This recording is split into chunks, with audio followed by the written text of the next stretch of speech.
What's app پر میں نے ایک مولوی کا بیان پڑھا. اس نے یہ بیان دیا کہ حدیث شریف میں یہ ہے کہ جب ثریا ستارہ طلوع ہوگا تو دنیا میں سے سب بیماریاں ختم ہو جائیں گی. تو یہ جو کورونا ہے یہ بھی ختم ہو جائے گا.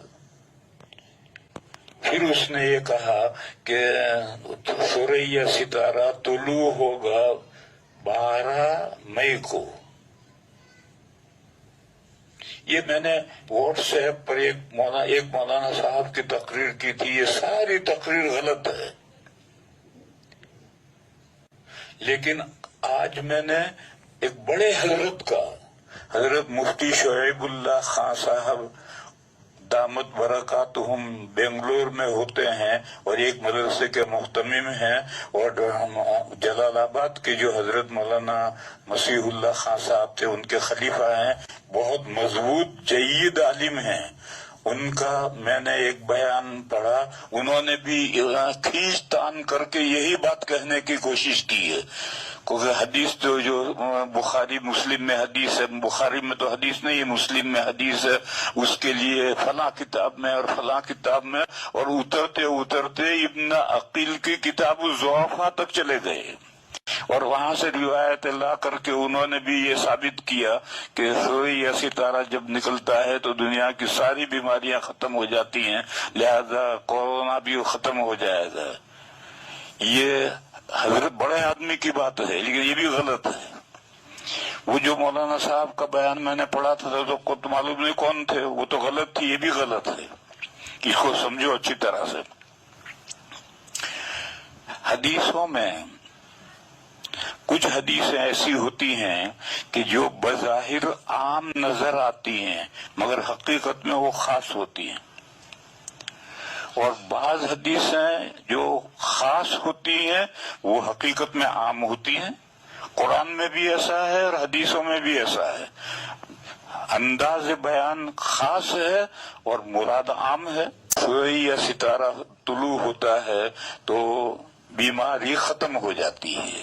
یہ حدیث بظاہر عام ہے، اور یہ جو مولانا صاحب واٹس ایپ پر تقریر کر رہے تھے انہوں نے جو استدلال کیا، اور حضرت مفتی صاحب نے جو استدلال کیا اپنے فتوے میں یا اپنے مضمون میں، اس کو حدیث کو عام کر کے دنیا سے ہر بیماری ختم ہو جاتی ہے. ارے 12 مئی تو ہر سال آتی ہے، تو کیا 12 مئی کے بعد میں سب ڈاکٹروں کے دواخانے بند ہو جاتا ہے؟ کہاں ساری بیماریاں ختم ہو جاتی؟ یہ تو بداحت کے خلاف ہے. یہ تو حدیث الفاظ عام ہے لیکن مراد خاص ہے. وہ خاص کیا ہے؟ مسلم شریف میں جہاں یہ حدیث ہے وہاں یہ مضمون ہے کہ مدینہ کے لوگ پھل بیچا کرتے تھے، اور پھل بھی ہر پھل نہیں، امرود آم نہیں، صرف کھجور کے پھل بیچا کرتے تھے. جب پھول آ جاتے تھے وہ شروع میں ابھی پھل نمودار بھی نہیں ہوا اور بیچ دیتے تھے. پھر پھلوں میں کھجوروں میں بیماریاں آتی تھی تو بعد میں پھر جھگڑے ہوتے تھے. خریدار کہتا تھا کہ مجھے آمدنی نہیں ہوئی، باغ کا مالک کہتا ہے کہ میں کیا جانوں تیری آمدنی ہوئی یا نہیں، لاؤ میرے پیسے. یہ جھگڑے بہت حضور کی خدمت میں آئے تو حضور نے لوگوں سے کہا، مشورہ دیا. وہ بھی مسئلہ نہیں. بخاری شریف میں حضرت زید بن ثابت کی روایت ہے کہ حضور نے کل مشورے کے طور پر فرمایا کہ جب تم جھگڑوں سے باز نہیں آتے تو بدو صلاح سے پہلے کھجوریں بیچو ہی مت. بدو صلاح کا مطلب کھجوریں کارآمد ہو جائیں. کھجور جب درخت پر آتی ہے تو پہلے ہرے رنگ کی ہوتی ہے، جو گھاس کا رنگ ہوتا ہے اسی رنگ کی ہوتی ہے. پھر اس کے بعد میں یا تو پیلی پڑتی ہے یا سرخ ہو جاتی ہے. اب جب پیلی پڑ گئی یا سرخ ہو گئی اس وقت اب بیماریاں نہیں آئے گی. اب کارآمد ہوگی، اب کھانا چاہیں تو کسیلی تو لگے گی مگر کھا بھی سکتے ہیں، جیسے آم ہوتا ہے ابھی کچا ہوتا ہے تو لا کر کے اس کو کچمبر بناتے ہیں، چٹنی بناتے ہیں، کھانے کے قابل ہو جاتا ہے، تو ایسے کھجور بھی کھانے کے قابل ہو جاتی ہے، اگرچہ کچھ بہت مزیدار تو نہیں ہوتی۔ تو حضور نے فرمایا کہ کارآمد ہونا جب تک ظاہر نہ ہو اس سے پہلے مت بیچو، اور یہ بھی مشورہ تھا، مسئلہ نہیں تھا۔ اسی سلسلے کی یہ حدیث ہے کہ نبی پاک صلی اللہ علیہ وسلم نے فرمایا کہ جب ثریا ستارہ طلوع ہو جائے تو اب بیماری ختم، یعنی کھجوروں کی میں جو بیماری آتی تھی وہ ختم، ساری دنیا کی بیماریاں مراد نہیں ہے، کھجوروں کی بیماریاں ختم، لہذا ثریا ستارے کے بعد میں پھر اب بیچ سکتے ہو، کھجوروں کو بیچو۔ اور وہ ثریا ستارہ طلوع ہونے کا کیا مطلب ہے؟ ثریا ستارہ بہت سارے چھوٹے چھوٹے ستاروں کا ایک گچھا ہے، ننگی آنکھ سے وہ سب ایسا معلوم ہوتا ہے کہ جیسے سارے ستارے ایک ہیں، حالانکہ ایک نہیں ہے۔ اگر خوردبین اور دوربین سے دیکھیں گے تو ہر ستارہ الگ الگ نظر آئے گا، اور یہ ستارے زمین سے سب سے زیادہ دور ستارے ہیں، کہتے ہیں کہ زمین سے بہت دور ستارے ہیں۔ یہ جو ثریا ستارہ ہے یہ تو ہر دن طلوع ہوتا ہے۔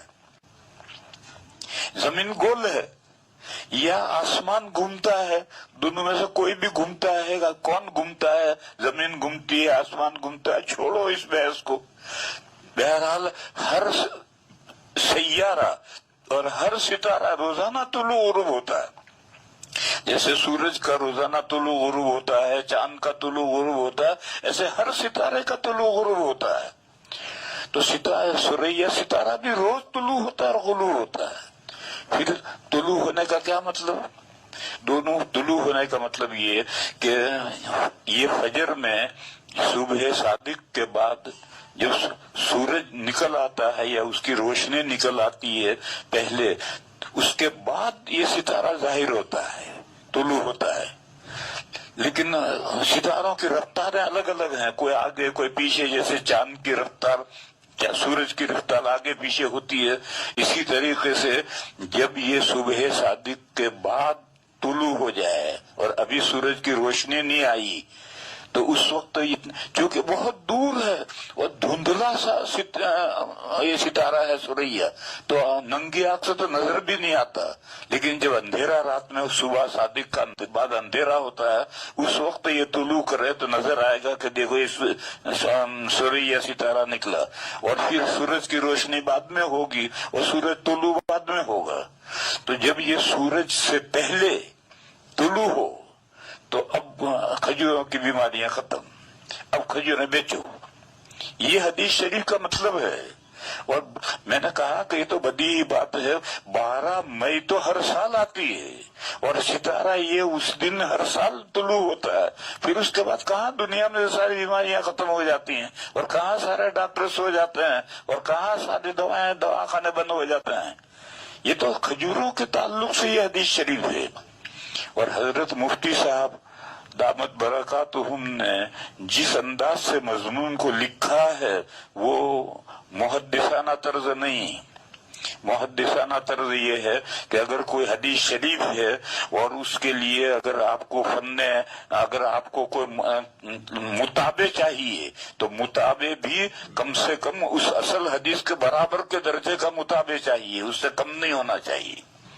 اور حدیث کی شرح میں بھی یہی ملحوظ رہنا چاہیے کہ مسلم شریف کی حدیث ہے اور دوسری کتابوں میں الفاظ بدلے ہیں تو ان کی سندیں بھی کم سے کم مسلم شریف کے درجے کی ہوں، فن اعتبار کے روح سے گئی گزری 5ویں درجے کی جو کتابیں ہیں ان کتابوں میں حدیث کے جو الفاظ ہیں ان الفاظ کے ذریعے سے پہلے درجے کی کتابوں میں جو حدیث ہے ان الفاظ کی شرح کرنا یہ صحیح نہیں۔ تو یہ دوسری بات ہے، کورونا بیماری کب ختم ہوگی اللہ جانے کب ختم ہوگی۔